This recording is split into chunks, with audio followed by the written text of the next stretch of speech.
Welcome, dear readers, to our bedtime story time. Tonight, we are going to engage on a magical adventure with a tiny brave girl. Get comfortable, snuggle up, and let's journey to a world of wonder and enchantment. Our story tonight is the classic tale of Thumbelina, written by the beloved Hans Christian Andersen. This little fairy's journey will take her through the sparkling forests, shimmering rivers, and even the cozy home of a friendly field mouse. As we settle in for this bedtime tale, take a deep breath, relax, and let your imagination soar. Let's begin our adventure with Thumbelina, and may it guide you gently into the land of dreams. Once upon a time, there lived a woman who had no children. She dreamed of having a little girl. But time went by and her dream never came true. She then went to visit a witch who gave her a magic grain of barley. She planted it in a flower pot, and the very next day the grain turned into a lovely flower, rather like a tulip. The woman softly kissed its half shut petals, and as though by magic, the flower opened in full bloom. Inside sat a tiny, no bigger than a thumb, a girl. The woman called her Thumbelina. For a bed, she had a walnut shell, violet petals for her mattress, and a rose petal blanket. In the daytime, she played in a tulip petal boat, floating on a plate of water, using two horsehair as oars. Thumbelina sailed around her little lake, singing and singing in a gentle, sweet voice. Then, one night, as she lay fast asleep in her walnut shell, a large frog hopped through a hole in the window pane. As she gazed down at Thumbelina, she said to herself, "How pretty she is! She would make the perfect bride for my own dear son." She picked up Thumbelina, walnut shell and all, and hopped into the garden. Nobody saw her go. Back at the pond, her fat, ugly son, who always did as mother told him, was pleased with her choice. But Mother Frog was afraid that her pretty prisoner might run away. So she carried Thumbelina out to a water lily leaf in the middle of the pond. "She can never escape us now," said the frog to her son, "and we have plenty of time to prepare a new home for you and your bride." Thumbelina was left all alone. She felt so desperate. She knew she would never be able to escape the fate that awaited her with the two horrid fat frogs. All she could do was cry her eyes out.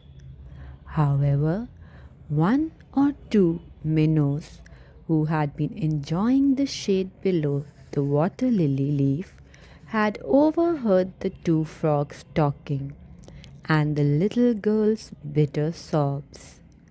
They decided to do something about it.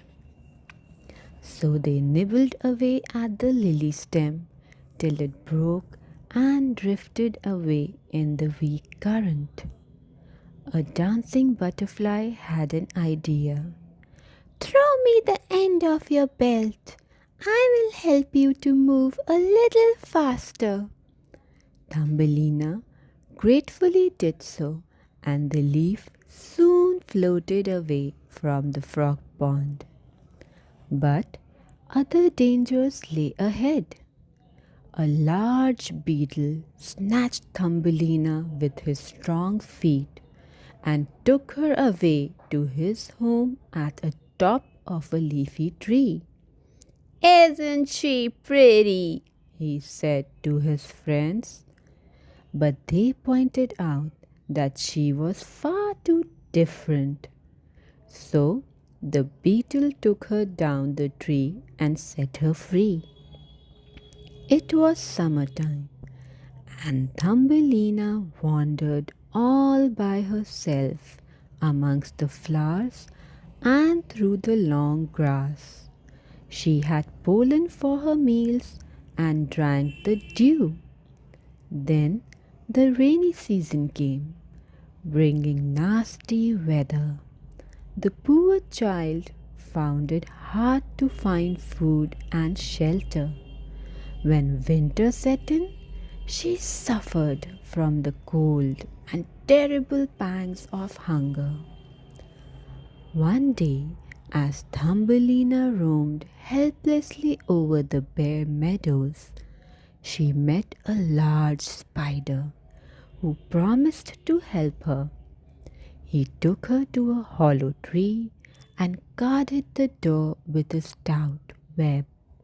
Then he brought her some dried chestnuts and called his friends to come and admire the beauty.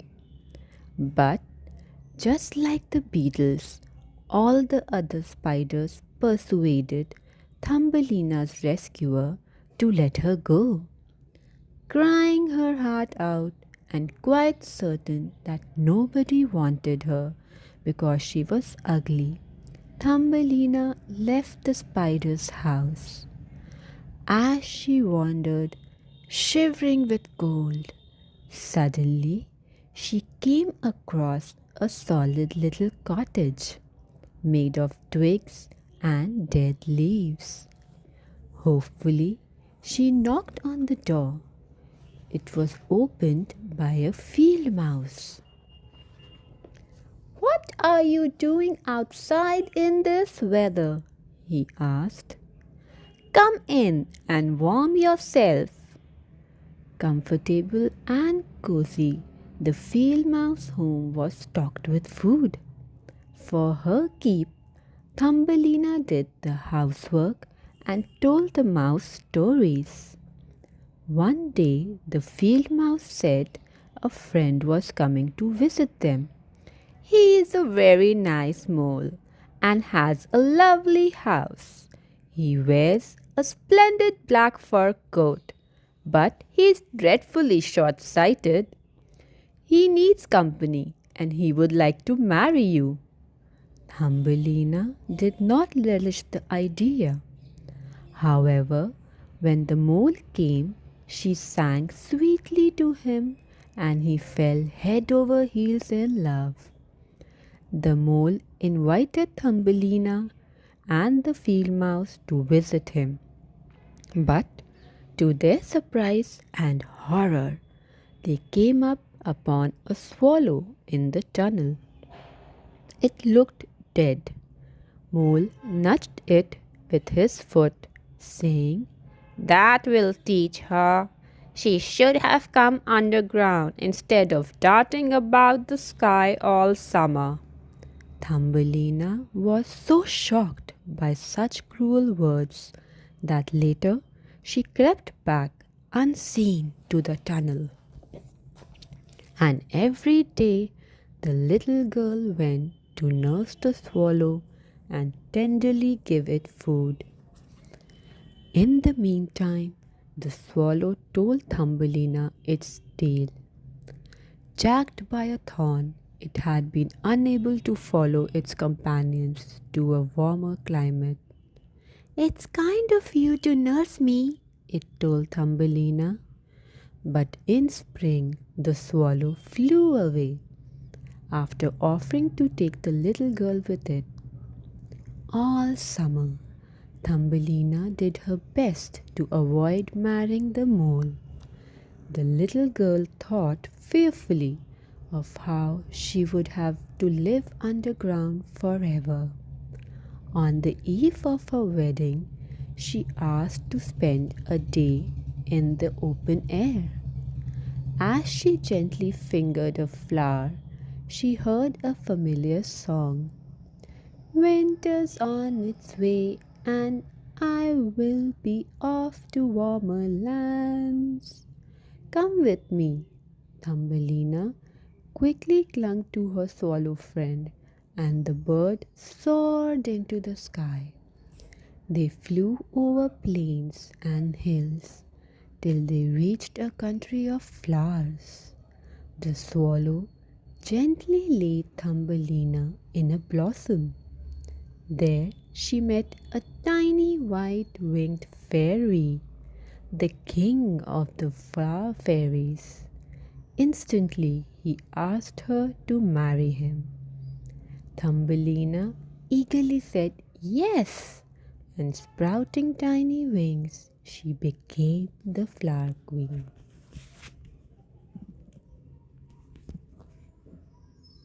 As you